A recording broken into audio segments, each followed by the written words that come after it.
देखिए, नए साझेदार के प्रवेश में जब नया साझेदार आता है तो उस आने पे उसके पूंजी से संबंधित कुछ लेखांकन होंगे। वो लेखांकन क्या होगा? अगर कोई नया साझेदार आता है तो अपने साथ पूंजी लेके आता है, और पूंजी अगर वो नगद लेके आ रहा है, 3 कंडीशन में पूंजी लेके आएगा। या तो वो पूंजी नगद लेके आएगा, या पूंजी नगद के अतिरिक्त संपत्ति के रूप में ला सकता है, या पूंजी कुछ नगद के रूप में लाए या कुछ संपत्ति के रूप में ला सकता है। तो लेखांकन क्या होगा? अगर पूंजी नगद के रूप में लेके आ रहा है तो cashless bank account debit to new partners capital account. अगर वो कैश लेके आ रहा है तो कैश अकाउंट को डेबिट करेंगे, और कैश के अलावा अगर वो बैंक के थ्रू लेके आ रहा है या बाई चेक लेके आ रहा है तो हम बैंक अकाउंट को डेबिट करेंगे। इसलिए यहाँ पे स्लैश लगाया। कैश या बैंक दो में से एक ही लगाएंगे। नगद आएगा तो कैश, और बैंक के थ्रू आएगा तो बैंक।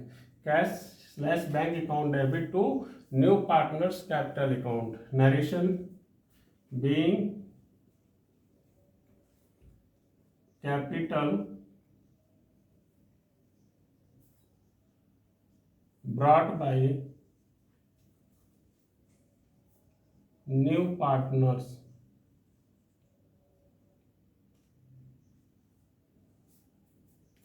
ये एंट्री होगी अगर वो पूंजी नगद के रूप में लेके आएगा तो। सेकंड बी वाला है, पूंजी नगद के अतिरिक्त अगर वो संपत्ति के रूप में लेके आता है तो क्या लेखा होगा?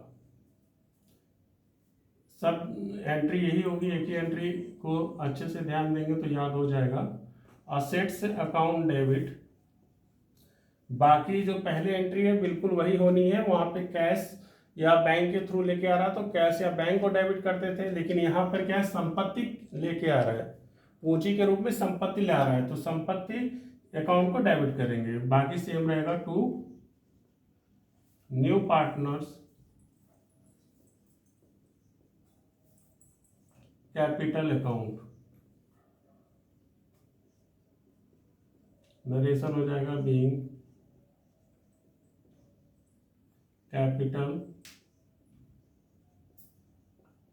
brought by new partners in asset।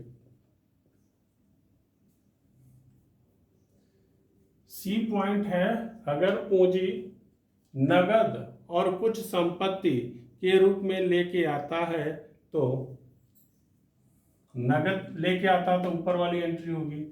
संपत्ति के रूप में लेके आ रहा है तो सेकंड वाली होगी। तीसरे में क्या है? अगर दोनों मिला के लेके आ रहा है तो क्या होगा? तो दोनों को मिक्स करेंगे, डेबिट वाला दोनों आ जाएगा। यहाँ पे ध्यान दीजिएगा, अगर कैश लेके आ रहा है तो कैश, अगर बैंक के थ्रू लेके आ रहा है तो बैंक अकाउंट डेबिट। अब जितना पोर्शन मतलब जितना भाग वो कैश मतलब नगद लेके आ रहा है, चाहे वो कैश के रूप में हो या बैंक के रूप में हो, उसको हम कैश या बैंक के सामने लिखेंगे। और जितना भाग वो संपत्ति के रूप में लेके आ रहा है उसको हम असेट्स में डेबिट करेंगे। Assets account debit to new partners capital account. इसमें थोड़ा एग्जांपल देते हैं। मान लीजिए अगर वो कैश लेके आ रहा है 50,000 रुपये और संपत्ति लेके आ रहा है 25,000 की संपत्ति, यानी टोटल क्या है? वो 75,000 रुपये कैपिटल लेके आ रहा है। तो एंट्री हम यही करेंगे, नगद के रूप में 50,000 है तो कैश या स्लैश बैंक के सामने 50,000, और एसेट्स कितने की है? 25,000 की, तो assets account debit 25,000 to new partners capital account 75,000। इस तरह से करेंगे। और ऊपर में तो कोई दिक्कत है नहीं कि ये नगद लेके आ रहा है तो टोटल नगद आएगा, क्योंकि दो ही एंट्रियां हैं, नकद के लिए अलग है और संपत्ति के लिए अलग है। इसमें मिक्स है तो मिक्स को इस प्रकार करेंगे, नरेशन सेम वही लिखेंगे, being capital brought by new partners in cash 50,000 and in assets 25,000। तो ये एंट्री है